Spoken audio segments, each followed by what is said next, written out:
Good morning students. अब हम अपनी नई यूनिट स्टार्ट करते हैं थर्मोडायनेमिक्स। थर्मोडायनेमिक्स क्या है? ये ब्रांच ऑफ साइंस है। इसमें हम क्या स्टडी करेंगे? जितने भी हमारे पास एनर्जीज होती हैं, ठीक है, डिफरेंट फॉर्म्स ऑफ एनर्जी हम पढ़ेंगे, क्या होती हैं, कौन कौन सी फॉर्म्स है एनर्जी की, कैसे वो एक दूसरे में इंटर कन्वर्ट होती है, क्या उनके बीच में रिलेशन होता है, ये सब हम किस में स्टडी करते हैं? थर्मोडायनेमिक्स में। तो थर्मोडायनेमिक्स क्या हो गई? Branch of science which deals with the different form of energy and relationship between them.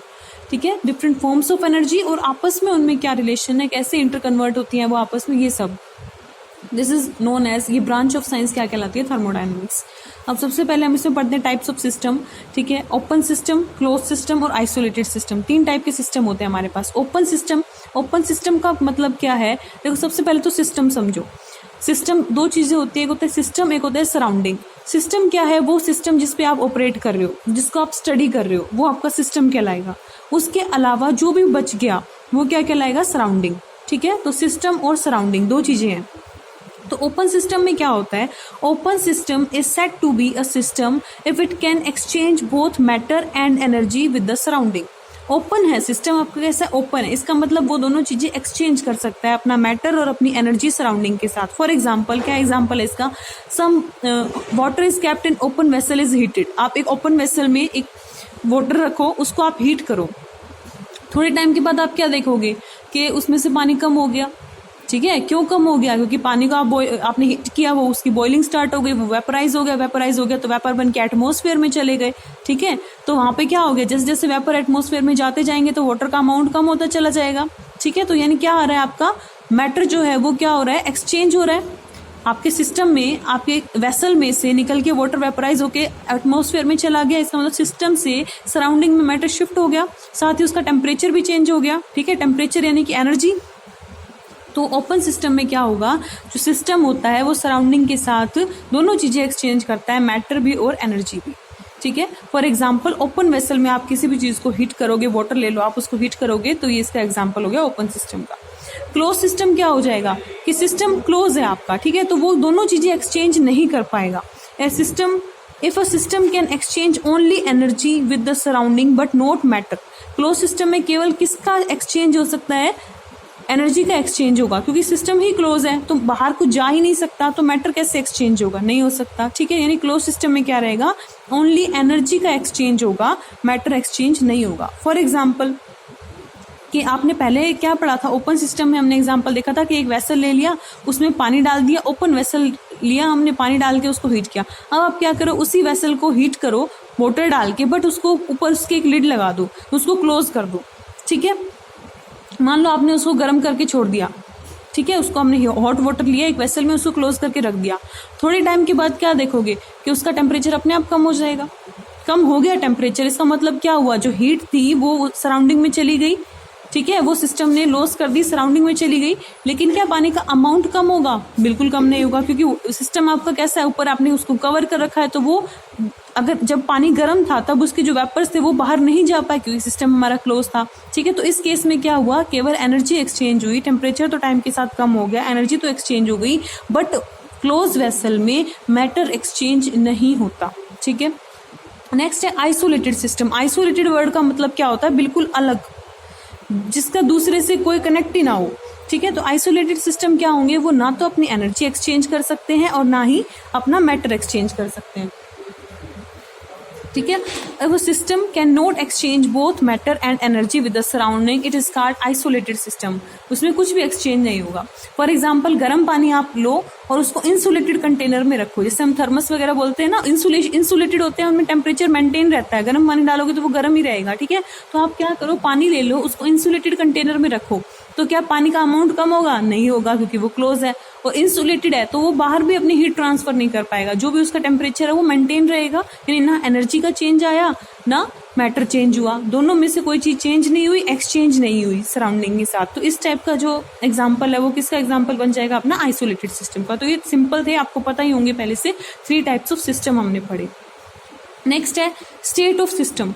State of system का मतलब क्या है? कि सिस्टम किस कंडीशन में, एक तरीके से क्या स्टेट है उसकी, तो वो हम कैसे डिस्क्राइब करते हैं? प्रेशर, टेम्परेचर और वॉल्यूम की टर्म में। ठीक है, स्टेट ऑफ सिस्टम से आप क्या समझते हो? It means the condition of system which is described in terms of pressure, volume and temperature. Next है स्टेट फंक्शन। देखो फंक्शन क्या होता है, जैसे वर्क हो गया, ये एक तरह से आपका क्या एक फंक्शन है, ठीक है। आपकी एनर्जी हो गई, वो एक तरीके का हम उसको क्या कंसिडर करके चलते हैं, एक फंक्शन कंसिडर करके चलते हैं। तो कोई भी फंक्शन होगा वो दो टाइप का हो सकता है, या तो वो स्टेट फंक्शन होगा या वो पाथ फंक्शन होगा। कितने टाइप का हो सकता है फंक्शन, स्टेट फंक्शन होगा या पाथ फंक्शन होगा। स्टेट फंक्शन का मतलब क्या है, if physical quantity is said to be a state function if its value during the process depends only upon the initial state and final state। State function वो होते हैं जिनकी value केवल स्टेट पे डिपेंड करती है, इनिशियल स्टेट क्या थी और फाइनल स्टेट क्या थी, ठीक है। इनिशियल और फाइनल स्टेट पे अगर केवल डिपेंड करेगा तो वो क्या कहलाएगा, स्टेट फंक्शन कहलाएगा। किस जो इनिशियल और फाइनल स्टेट में चेंजेस आए हैं वो आए कैसे हैं, किस तरीके से आए हैं, कैसे उनको ऑब्टेन किया गया है उन चेंजेस को, उससे कोई फर्क नहीं पड़ता। यानी क्या पाथ फॉलो किया है फंक्शन ने वो फर्क नहीं पड़ता। स्टेट फंक्शन में केवल किस बात पे डिपेंड करता है, उनकी इनिशियल और फाइनल स्टेट पे। तो ऐसे फंक्शंस जो केवल इनिशियल और फाइनल स्टेट पे डिपेंड करेंगे that are called state function, ठीक है। वो इंडिपेंडेंट होते हैं पाथ पे, does not depend upon the path or route of the process। For example क्या है, ये आपने याद रखने हैं स्टेट फंक्शन के। प्रेशर हो गया, volume, temperature, internal energy, enthalpy, ठीक है, ये सब इनके क्या कहलाएंगे, स्टेट फंक्शन। नेक्स्ट है हमारे पास एक्सटेंसिव प्रॉपर्टी। एक्सटेंसिव प्रॉपर्टीज कौन सी होती हैं, देखो एक्सटेंसिव प्रॉपर्टी, नाम में एक्स आ रहा है, एक्स यानी एक्सटर्नल।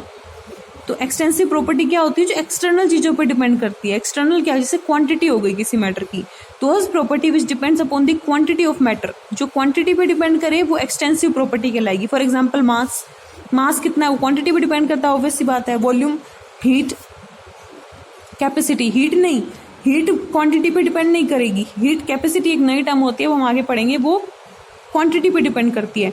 इंटरनल एनर्जी, ठीक है। तो ऐसे ऐसे फंक्शंस जो किस पे डिपेंड करते हैं, मैटर की क्वांटिटी पे डिपेंड करते हैं कि हमने उन्हें कितना अमाउंट में लिया हुआ है, ऐसे फंक्शंस या ऐसी प्रॉपर्टीज जो है वो क्या कहलाती है, एक्सटेंसिव प्रॉपर्टीज। और कुछ प्रॉपर्टी होती है वो क्वांटिटी पे डिपेंड ना करके किस पे डिपेंड करती है, नेचर पे डिपेंड करती है। मटेरियल है, जो सिस्टम है हमारा, उसका नेचर कैसा है उस पे डिपेंड करती है, वो प्रॉपर्टीज कहलाती है इंटेंसिव प्रॉपर्टीज, जो किस पे डिपेंड करती हैं, उनके नेचर पे।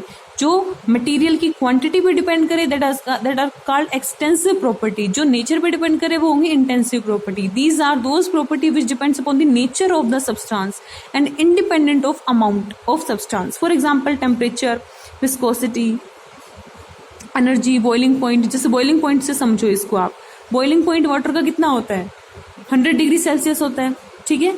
बॉइलिंग पॉइंट क्या होता है, वाटर का 100 डिग्री सेल्सियस होता है, क्योंकि वो वाटर का बॉइलिंग पॉइंट है तो वो फिक्स है। हर एक लिक्विड का बॉइलिंग पॉइंट फिक्स रहता है ना कुछ, तो वाटर का जैसे बॉइलिंग पॉइंट अपना फिक्स है, तो वो डिपेंड तो नहीं करता कि आपने कितने अमाउंट में लिया हुआ है। भाई आप 1 लीटर वाटर को हीट करोगे तो वो 100 पे होगा, अगर आपने 100 लीटर ले लिया तो वो उसका चेंज हो जाएगा बॉइलिंग पॉइंट। आप कितना भी अमाउंट लेके चलो वो उसका बॉइलिंग पॉइंट फिक्स है, 100 डिग्री सेल्सियस रहेगा।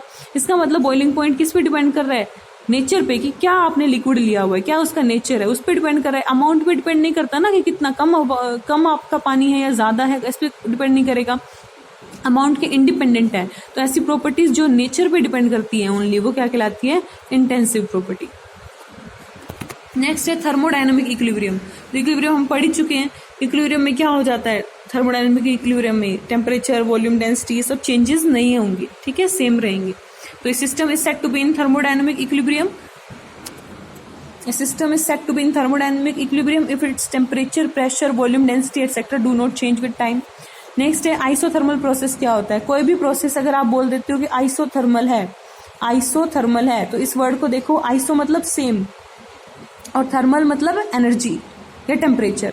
थर्मल मतलब टेम्परेचर से लेते हैं थर्मल का मीनिंग आपका, तो आइसोथर्मल मतलब टेम्परेचर सेम है प्रोसेस के अंदर, जो आपका सिस्टम है उसका टेम्परेचर क्या रहने वाला है, आइसो यानी सेम रहने वाला है। तो अगर किसी प्रोसेस में टेम्परेचर में कोई चेंज नहीं आ रहा, टेम्परेचर कांस्टेंट है, इट मींस वो प्रोसेस कैसा कहलाएगा, आइसोथर्मल प्रोसेस कहलाएगा, ठीक है। आइसोथर्मल प्रोसेस कौन से होते हैं, वो प्रोसेस जिसमें टेम्परेचर हमारा सेम रहता है, टेम्परेचर के अंदर कोई चेंज नहीं आता। When a process is carried out in such a manner that temperature remains constant throughout the process is known as isothermal process.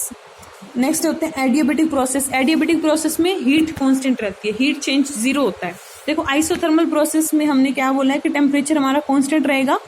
जब टेम्परेचर कांस्टेंट है इसका मतलब टेम्परेचर में कोई चेंज नहीं आएगा, तो मैं इसके लिए लिख सकती हूँ कि डेल्टा टी डेल्टा टी का मतलब क्या, चेंज इन टेम्परेचर, वो कितना रहने वाला है आइसोथर्मल प्रोसेस के लिए, 0। आइसोथर्मल प्रोसेस टेम्परेचर कांस्टेंट, इसका मतलब चेंज क्या आएगा, 0। जो इनिशियल टेम्परेचर था वही फाइनल टेम्परेचर होगा, तो चेंज क्या आया, 0। Adiabatic process, a process in which no heat can flow from system to surrounding, इसमें मतलब हीट कांस्टेंट रहेगी अपने पास, तो इसके लिए आप लिख देते हैं डेल्टा एच जो रहेगा वो 0 रहता है। आइसोकोरिक प्रोसेस, इसमें वॉल्यूम कांस्टेंट रहता है, it is a process in which volume is kept constant, तो इसके लिए डेल्टा वी 0 होगा। आइसोबोरिक प्रोसेस वो होते हैं जिसमें प्रेशर कांस्टेंट रहता है, तो डेल्टा पी आपका 0 होगा। It is a process in which pressure of the system is kept constant, तो ये 4 आपके प्रोसेस है, आइसोथर्मल, एडियाबेटिक, आइसोकोरिक और आइसोबोरिक, ठीक है। इनमें एक ही चीजें कांस्टेंट है, दूसरी बाकी चीजें चेंज हो भी सकती है, नहीं भी, उसके बारे में हम कुछ नहीं कह सकते। लाइक आइसोबोरिक प्रोसेस क्या है, जिसमें प्रेशर कांस्टेंट है, अगर आपका प्रोसेस आइसोबोरिक है तो ये तो कंफर्म है कि उसका प्रेशर कांस्टेंट है, बाकी चीजें चेंज हो भी सकती है, नहीं भी, उसके बारे में कोई इन्फॉर्मेशन यहां से नहीं मिलेगी इस वर्ड से। नेक्स्ट है रिवर्सिबल प्रोसेस।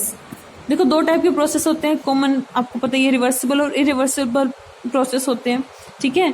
रिवर्सिबल प्रोसेस क्या मतलब, ए से बी अगर जा रहा है तो बी वापस ए में कन्वर्ट हो जाएगा। इरिवर्सिबल का मतलब क्या है, सिंगल हेडेड एरो से दिखाते हैं उनको, आपका ए टू बी ही जाएगा वो, तो इसमें डिफरेंस पढ़ना है हमें। सबसे पहला क्या है, this process is carried out very slowly, all changes can be reversed, सारे चेंज आप रिवर्स कर सकते हो क्योंकि दोनों डायरेक्शन में जाती है रिएक्शन, फॉरवर्ड भी जाती है, ए से बी भी बन रहा है, फिर बी वापस ए में भी कन्वर्ट हो रहा है।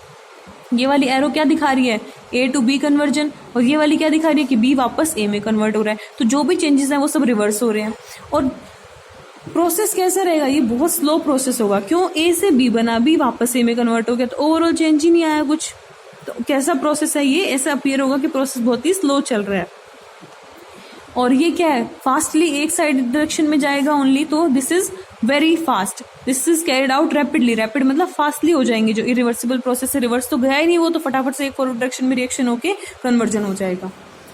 Equilibrium can be achieved in reversible process during, equilibrium जब अचीव होता है, इक्विलिब्रियम आपने चैप्टर पढ़ा है, इक्विलिब्रियम क्या होता है, वो स्टेज होती है जब फॉरवर्ड और बैकवर्ड रिएक्शन का रेट बराबर हो जाता है, तब हम बोलते हैं कि सिस्टम हमारा इक्विलिब्रियम में है।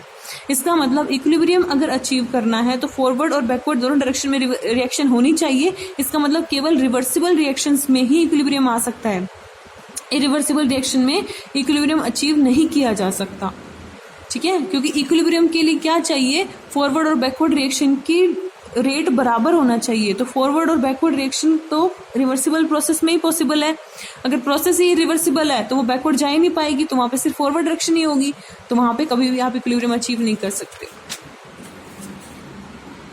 इट टेक्स इनफाइनाइट टाइम, वही स्लो है तो इसको बहुत टाइम लगता है कंप्लीट होने में। इट टेक्स फाइनल टाइम, इसमें कुछ फिक्स टाइम में रिएक्शन हमारी कंप्लीट हो जाएगी। नेक्स्ट है इंटरनल एनर्जी। इंटरनल एनर्जी क्या होती है, देखो एक एटम है, उस एटम में या एक मॉलिक्यूल की अगर हम बात करें तो एक मॉलिक्यूल के अंदर जो एनर्जी होती है वो उस मॉलिक्यूल की इंटरनल एनर्जी कहलाती है, ठीक है। एक मॉलिक्यूल के अंदर जो भी एनर्जी रहेगी, different types of energies present होते हैं, उन सभी एनर्जी का सम जो है वो सभी एनर्जी मिलके क्या कहलाएगी कि ये इस मॉलिक्यूल की इंटरनल एनर्जी है, ठीक है। तो it is the sum of different types of energy associated with atoms and molecules, ठीक है। कौन कौन सी एनर्जी हो सकती है भाई, मॉलिक्यूल है, मॉलिक्यूल किससे मिलके बना होगा, एटम से मिलके बना होगा। एटम के अंदर क्या होता है, इलेक्ट्रॉन होते हैं, ठीक है। एक चार्ज पार्टिकल होता है इलेक्ट्रॉन, तो चार्ज पार्टिकल की अपनी एक एनर्जी रहती है, इसका मतलब एक इलेक्ट्रॉनिक एनर्जी रहेगी मॉलिक्यूल के अंदर, ड्यू टू इलेक्ट्रॉन रहेगी। अच्छा, मॉलिक्यूल है तो उसमें एटम्स जुड़ के आपस में केमिकल बॉन्डिंग हुई होगी, जुड़ के आपस में उन्होंने मॉलिक्यूल बनाया होगा, यानी मॉलिक्यूल के अंदर बॉन्ड प्रेजेंट रहते हैं, तो केमिकल बॉन्ड वहां पे प्रेजेंट रहते हैं, तो उसकी वजह से कुछ ना कुछ एनर्जी होती है, तो केमिकल एनर्जी बोल सकते हो। एटम के अंदर न्यूक्लियस होता है, तो न्यूक्लियर एनर्जी आपको पता है, ठीक है। न्यूक्लियर पावर प्लांट्स होते हैं तो न्यूक्लियर एनर्जी होती है एक। फिर एक मॉलिक्यूल की अपनी कुछ काइनेटिक एनर्जी होगी, कुछ पोटेंशियल एनर्जी होगी, यानी एक मॉलिक्यूल में बहुत सारी टाइप्स ऑफ एनर्जीज प्रेजेंट रहती है। इलेक्ट्रॉन की वजह से इलेक्ट्रॉनिक एनर्जी, बॉन्ड्स की वजह से केमिकल एनर्जी, न्यूक्लियस की वजह से nuclear energy, kinetic energy, potential energy, इन सभी एनर्जी का सम क्या कहलाता है, इंटरनल एनर्जी। है तो इंटरनली प्रेजेंट ना वो सारी एनर्जी, तो उन सभी का सम क्या कहलाएगा, इंटरनल एनर्जी ऑफ मॉलिक्यूल। इसको यू या ई से रिप्रेजेंट करते हैं, वो क्या हो जाएगा, सम हो जाएगा electronic, nuclear, chemical energy, potential energy और काइनेटिक एनर्जी का। Change in internal energy, change को हम डेल्टा से लिखते हैं, तो इंटरनल एनर्जी को या तो यू या ई से रिप्रेजेंट करते हैं, तो ये डेल्टा यू या डेल्टा ई हो जाएगा, वो क्या हो जाएगा, फाइनल माइनस इनिशियल। जब भी कोई चेंज हम स्टडी करते हैं तो फाइनल माइनस इनिशियल करके ही करेंगे कि किसी भी चीज़ में कितना चेंज आ रहा है, तो final state minus initial state. तो ये डेल्टा यू भी क्या हो जाएगा, मान लो U1 अपनी इनिशियल इंटरनल एनर्जी है, U2 फाइनल है, तो U2 माइनस U1 या E2 माइनस E1